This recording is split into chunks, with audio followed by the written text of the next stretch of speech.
أعوذ بالله من الشيطان الرجيم. بسم الله الرحمن الرحيم، والصلاة والسلام على رسوله الكريم نبينا محمد وعلى آله وصحبه أجمعين. رب اشرح لي صدري ويسر لي أمري واحلل عقدة من لساني يفقه قولي. جہاں پرسنل ڈیولپمنٹ کے بہت سارے لیکچرز اور ٹریننگز اور کورسز آج کل لوگ بہت زیادہ لے رہے ہیں، جس میں بزنس سے ریلیٹڈ ہے، سافٹ اسکل سے ریلیٹڈ ہے، ہارڈ اسکل سے ریلیٹڈ ہے، ٹیکنیکل، میکینیکل، الیکٹریکل، ہر قسم کی جو بھی اسکلز ہیں اور جو بھی ٹریننگز ہیں وہ پرسنل ڈیولپمنٹ کے لیے، سوشل انٹیلیجنس کے لیے، پرسنل ڈیولپمنٹ میں سوشل انٹیلیجنس کے لیے، آرٹیفیشیل انٹیلیجنس کے لیے، ایموشنل انٹیلیجنس کے لیے ہر بندہ اپنے کوشش میں لگا ہوا ہے، اور وہ اس کو جو ہے یوٹیلائز کرتا ہے ٹریننگز کو اور نالج کو. لیکن ہم لوگ ایک ایسے کچھ پوائنٹس کی بات کریں گے جہاں کہ یہ جو چیزیں تھیں یہ پہلے سے ہی تقریباً آج سے 1400 سال پہلے ہی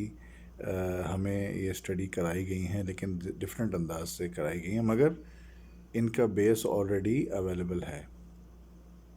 جیسے کہ پرسنل ڈیولپمنٹ میں سب سے پہلے اسکل تو یہ آتا ہے، جب بھی بزنس سے ریلیٹڈ اور یہ والا جو بھی ہوتا ہے، کہ یہ جو لوگ اکثر و بیشتر رات کو لیٹ نائٹ تک جاگتے ہیں، 2 بجے تک، 3 بجے تک، اور پھر کیا ہوتا ہے کہ جنرلی انہوں نے کام پر جانا ہوتا ہے، تو کام میں ان کو نیند آ رہی ہوتی ہے. اگر بزنس مین ہے تو بھی وہ پراپرلی جو صحیح ٹائم ہے اس میں میٹنگز ارینج نہیں کرتا، دوپہر کے بعد کرے گا، 1 بجے 2 بجے کرے گا، یا 4 بجے کہیں اٹھے گا. اگر امپلائی ہے تو وہ کبھی اس کی آنکھ نہیں کھلے گی، یا کبھی اگر وہ ٹائم سے پہنچ بھی جاتا ہے، 8 بجے جاتا ہے وہ ڈیلی، تو وہ اس طرح کی پروڈکٹیوٹی نہیں دے سکے گا جیسے کہ ایک فل فلیجڈ سویا ہوا بندہ سکون سے، جس نے رات کو 9 بجے سے لے کر 10 بجے سے لے کر صبح 4-5 بجے تک سویا ہو، فریش ہوا ہو، اور جس نے باقاعدہ صبح اٹھ کے فجر کی نماز باقاعدہ باجماعت پڑھی ہو اور سارے دن کے لیے وہ فریش ہو. ظاہر ہے کہ یہ چیزیں ایک پرسنل ڈیولپمنٹ کی سب سے بڑا فارمولا یہی ہے کہ اللہ تعالیٰ نے قرآن پاک میں فرما دیا ہے کہ وَجَعَلْنَا اللَّيْلَ لِبَاسًا وَجَعَلْنَا النَّهَارَ مَعَاشًا. حضور صلی اللہ علیہ وسلم نے بھی یہی حکم دیا ہے کہ اطفئوا المصابیح عند الرقود، یعنی کہ رات کے ٹائم. اب ایشو یہ ہے کہ دن بدن ڈیلی بیس پر دنیا پوری اس نہج پر جا رہی ہے کہ ان کا دن ہی تقریباً 6 بجے سٹارٹ ہوتا ہے، اور وہ 2 ڈھائی 3 بجے تک جاگ رہتے ہیں. ساری رات جاگنے کے بعد پھر فجر کی نماز بھی نہیں پڑھتے اور سو جاتے ہیں، اور اس طرح ان کی فجر کی نماز بھی گزر جاتی ہے، ظہر بھی کبھی گزر جاتی ہے. جو لوگ نہیں کام کریں، جو گھر میں خواتین ہیں، جو مثلاً اور جن کے پاس باہر آؤٹ ڈور کی ایکٹیویٹی نہیں ہے، اسکول ہے، کالج ہے، مسجد ہے نہیں ہے، وہ ان کے بس سونے جاگنے کی روٹین یہ رہ جاتی ہے، جس میں بہت سارے رزق اور بہت سارے معاملات جو اچھے معاملات ہیں دنیا میں اللہ تعالیٰ نے جلدی بیدار ہونے کے کہیں. جیسے ایون کہ امریکنز بھی اور جو یورپینز اور نان مسلمز جو انگلش والوں میں جو بولتے ہیں، انہیں early to bed and early to rise makes the man healthy, wealthy and wise. ابھی اتنی پرانی مثال ہے کہ ہم جن ایجز میں پہنچ چکے ہیں، ہمیں بچپن سے یہ ضرب المثل یا پروورب جو ہے وہ سنایا جاتا ہے. اس لیے ان باتوں میں جو میں کر رہا تھا، ان میں سب سے پہلی بات تو یہی ہے ڈیولپمنٹ میں کہ انسان اپنے ٹائمنگ اور اپنے شیڈول کو اس طریقے سے کرے کہ وہ صبح ٹائم سے اٹھے، رات کو ٹائم سے سوئے. پھر ایک سبسٹانس بھی ایسا ہے جو دماغ ڈسکریٹ کرتا ہے، بناتا ہے پورے جسم کے لیے، وہ ہے 9 بجے سے لے کر 3 بجے تک. اور جب رات کو آنکھ بند ہو جاتی ہے اور لائٹیں بلیک آؤٹ ہو چکی ہوتی ہیں، یعنی کہ اندھیرا چھا چکا ہوتا ہے، دماغ ایک سبسٹانس جو ہے وہ پیدا کرتا ہے، جو جسم کے ہر مرض کے کیور کے لیے بھی بہترین ہے، اور at the same time cancer تک کے مرض کے لیے بھی بہترین ہے. تو یہ رہی ہماری آج کی جو ہے پہلی بات. اب آ جائیں کہ جتنا بھی جو کبھی انسان کو غم ملتا ہے یا برے حالات ملتے ہیں یا تکلیف ملتی ہے، اور تکلیف کا ٹائم جو ہوتا ہے، اس ٹائم کے وقت اللہ کا شکر ادا کرنا، اور اس وقت میں اللہ تعالیٰ کے آگے صبر کا مظاہرہ کرنا، صبر جمیل کا مظاہرہ کرنا، وہ اس ٹائم کی جو مدت ہے اس کو قلیل کر دیتا ہے، کم کر دیتا ہے، اور اللہ تعالیٰ جو اللہ تعالیٰ خوش ہو کے اس ٹائم اور اس معاملے کو یا جو ایک برا وقت چل رہا ہوتا ہے اس کو جلدی سے ختم کرنے میں جلدی کرتا ہے، یعنی کہ اسے پتہ چلتا ہے کہ میرا جو بندہ ہے وہ خوش ہے اور اسے اس چیز میں بھی رضا ہے، تو وہ اس کو یعنی اس دکھ کو پرے کر دیتا ہے۔ پھر اگر تیسری بات یہ کہ اگر اللہ تعالیٰ نے آپ سے کوئی چیز مثال کے طور پر لے لی ہے، یا آپ کے مانگی ہوئی چیز آپ کو نہیں دی ہے، تو یقین مانیں آپ کو اللہ تعالیٰ آپ نے جو مانگا ہے، جو آپ سمجھتے ہو آپ کے لیے بڑی اچھی چیز ہے، وہ اللہ تعالیٰ آپ کو وہ چیز دے گا جو واقعی آپ کے لیے اچھی ہو۔ یہ ضروری نہیں کہ وہ جو آپ مانگ رہے ہیں وہ آپ کو ملے۔ ہو سکتا ہے اللہ تعالیٰ نے آپ کے لیے، آپ کے پاس ٹائم ایسا چل رہا ہے جس میں آپ کو لگ رہا ہے کہ میں بڑا ٹائٹ ہوں، میں بڑا معاملات میں پھنسا ہوا ہوں، لیکن ہو سکتا ہے آپ کے لیے وہ بہترین بائی سولوشن ہو اس ٹائم کے حوالے سے، اس وقت کے حوالے سے، اس وقت کو اللہ تعالیٰ نے آپ کے لیے بہترین ٹائم لکھا ہو کہ بھئی یہ میرا بندہ اس وقت میں اس کے لیے بہترین بیسٹ بائی سولوشن یہی ہے۔ اور انسان کو ہمیں لگ رہا ہوتا ہے کہ یار نہیں، یہ بڑے ہم لوگ ٹف حالات میں ہیں، ہم لوگ بڑے مشکل میں ہیں، تو یہ انسان کو لگ رہا ہوتا ہے، لیکن اللہ تعالیٰ کو پتہ ہوتا ہے کہ یار یہ بہترین، اس کے لیے بہترین بائی سولوشن اس وقت ہے، یہی ہے۔ اس سے اگر یہ دوسرے جو کہہ رہا ہے اس میں جائے گا تو بڑا غلط ہو جائے گا اس کے لیے۔ تو اگر اللہ تعالیٰ نے ہم پر کسی چیز کو حجب کر دیا ہے، یعنی ختم کر دیا ہے، اذا احجب عنك الله ما تشاء فاعلم انه يفاجئك بشيء افضل مما تشاء، تو اللہ تعالیٰ پر ہمیں اچھا گمان رکھنا چاہیے۔ جتنا اچھا گمان رکھیں گے اللہ تعالیٰ کہتا ہے انا عند ظن عبدی بی، میں اپنے عبادت گزار بندے کے آگے، یعنی میرا جو بندہ ہے اس کے آگے میں ویسا ہوں جیسا اس کا ظن ہے یا اس کی سوچ ہے میرے بارے میں۔ تو اگر آپ سوچیں گے نہیں یار اللہ تعالیٰ میرے ساتھ ایسا بالکل نہیں کرے گا، انشاءاللہ مجھے پتہ ہے میں بڑا بہتر رہ جاؤں گا، اور میں بہت ہی مشکل میں نہیں ہوں گا، یا میں پریشانی میں نہیں ہوں گا، میں ٹھیک ہوں، یہ میرے لیے بہت اچھا ہے، یہ تو جو حسن الظن ہے، جو گماننی ہے، وہ اگر اچھی ہے تو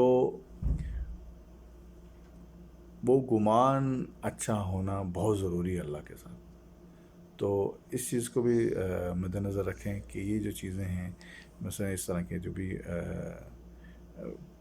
یعنی پوائنٹس ہوتے ہیں، ان کو لازمی ذہن میں رکھیں کہ غم اپنے آپ کو بھی مت دیں، کہ جو بندہ زیادہ غم کرتا ہے اس کے غم کا پیریڈ بھی زیادہ بڑھتا رہتا ہے، اور جو انسان غم کو ایزی لے لیتا ہے اور اسی کو ہی اپنا انجوائنگ ٹائم بنا لیتا ہے، تو وہ پھر اللہ تعالیٰ اس غم کو ختم کر دیتا ہے۔ ہمیں یہ پرسنل ڈیولپمنٹ پوائنٹس میں آج سے کافی دیر پہلے اور کافی سالوں پہلے، 1400 سال پہلے یہ چیزیں بتائی گئی ہیں۔ الحمدللہ اللہ تعالیٰ نے کافی چیزیں ہمیں آج سے 1400 سال پہلے ہی ان چیزوں کا درس دے چکا ہے، اور ہمیں پرسنل ڈیولپمنٹ کے لیے آج جو نئی اسٹڈیز آ رہی ہیں وہ یہی چیزیں بتاتی ہیں کہ لیٹ اٹ گو، یعنی چلنے دو، اٹس لائف۔ آنکھ بند کریں، سانس بند ہو گیا، اور منہ بند کریں، جب منہ کھلا ہے بات کر سکتے ہیں، سانس لے سکتے ہیں،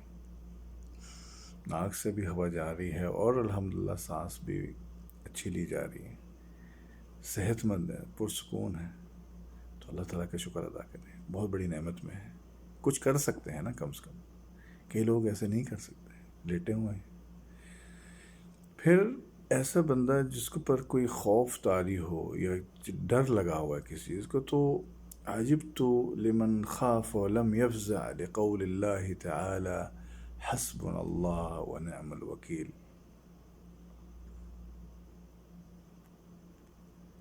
حسبنا اللہ ونعم الوکیل۔ اگر آپ کے باہر مارکیٹ میں جیب میں 20 ریال ہوں، آپ کی ایک اپنی طاقت ہوتی ہے، آپ کے ذہن میں کہا یار میرے پاس چلو الحمدللہ قوت یوم ہے۔ ایک بندے کے پاس گھر میں بھی پتہ ہے 200 ریال ہیں یا اماؤنٹ پڑی ہے 200، تو پھر بھی بندے کو حوصلہ ہوتا ہے۔ ایک بندے کے یار 20,000 پڑا ہوا ہے، 1 لاکھ پڑا ہوا ہے، 2 لاکھ پڑے ہوئے ہیں، 1 ملین پڑا ہوا ہے، 5 ملین پڑا ہوا ہے۔ ہر بندے کی طاقت اور اس کے حوصلے کی جو ایک ہمت کی اور اس کے چہرے پر جو پرسکون لمحات ہوتے ہیں، وہ جتنا زیادہ اماؤنٹ ہوگی وہ اتنا ہی پرسکون رہے گا۔ لیکن کچھ لوگ ملینز ہونے کے باوجود بھی، ہزاروں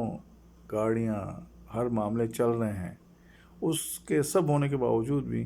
کہتے ہیں یار بڑے حالات خراب ہیں، یار پتہ نہیں کیا ہے، یار پتہ نہیں یہ ہے وہ ہے وہ ہے۔ ان کو اللہ کی طرف راغب ہونا چاہیے اور اللہ تعالیٰ کا شکر ادا کرنا چاہیے۔ اگر کوئی خوف ہے ان کے علاوہ، ان چیزوں کے علاوہ، تو ہمیں چاہیے کہنا حسبنا اللہ ونعم الوکیل فانقلبوا بنعمت من اللہ لم یمسسہم سوء۔ جس نے حسبنا اللہ ونعم الوکیل کہا، فانقلبوا بنعمت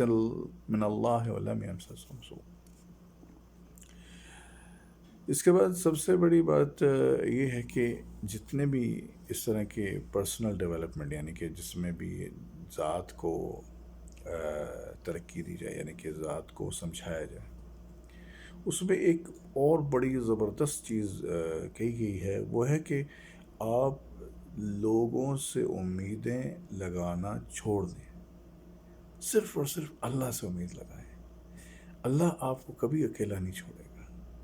لا یکلف اللہ نفسا الا وسعها۔ اللہ تعالیٰ آپ پر بوجھ، آپ پر کام، آپ پر کوئی بھی چیز ہے، وہ آپ کے بوجھ جو اٹھانے کی سکت ہے، اس سے زیادہ اللہ تعالیٰ جو ہے آپ پر نہیں ڈالے گا اور نہ ہی ڈالتا ہے۔ ہمیں اللہ تعالیٰ کا شکر ادا کرنا چاہیے، اور جب بھی معاملات دنیا سے ریلیٹڈ ہوں، یہ اللہ تعالیٰ نے اگر دنیا نہ ہوتی اور آپس میں تعلقات نہ ہوتے، حضرت عمر رضی اللہ تعالیٰ عنہ کا قول ہے کہ یہ ایک بندہ ان کے سامنے کہنے لگا کہ اللہم لا تحوجنی لأحد غیرک، یا اللہ مجھے اپنے سوا کسی کا محتاج نہ کرنا۔ اچھی بات ہے، دعا اچھی ہے کہ اللہ تعالیٰ کے طریقے سے ہی ہو، وہ بے شک نوکری کی شکل میں ہو، کسی کے ذریعے ہو، کوئی کام آپ کا پھنسا ہو تو کسی کے ذریعے ہو، تو لیکن کرانے والا اللہ تعالیٰ ہی ہے۔ لیکن ایک چیز ہے کہ جب ہم دنیا سے امیدیں باندھتے ہیں تو یاد رکھیں وہ سب سے بڑا غلط ایکشن ہم لیتے ہیں۔ وقت ہمیں سکھاتا ہے کہ وہ ایکشن غلط ہے، اور کبھی کبھی ہم اچھائی میں دنیا کا ساتھ دے رہے ہوتے ہیں اور لوگ سمجھ رہے ہوتے ہیں کہ یار آپ کو انہوں نے الو بنا دیا ہے۔ ایسا نہیں ہوتا ہے، ایک اچھی نیت ہوتی ہے اور اس نیت کے بیس پر ہی کوئی کسی کے کام آ رہا ہوتا ہے۔ لیکن کچھ لوگ یوٹیلائز کرتے ہیں، وہ الگ بات ہے۔ آپ اپنے حوالے سے صرف اللہ کے لیے جو بھی کر رہے ہوتے، وہ جو اگر آپ نے ان کے لیے کیا ہوگا تو وہ آپ کا ضائع ہو گیا۔ لیکن اگر آپ نے اس نیت سے کیا ہوگا کہ وہ آپ نے اللہ کو راضی رکھنا تھا، آپ نے اپنے بھائی کی، مسلمان بھائی کی مدد کرنی تھی یا کچھ کرنا تھا، تو پھر آپ کی وہ اجر ضائع نہیں ہوگا آپ کا، چاہے لوگ آپ کو کچھ بھی بولیں، آپ کی خیر ضائع نہیں ہوگی۔ اپنا بہت بہت خیال رکھیں۔ آج کے لیے اتنا ہی کافی تھا۔ فی امان اللہ، اللہ حافظ۔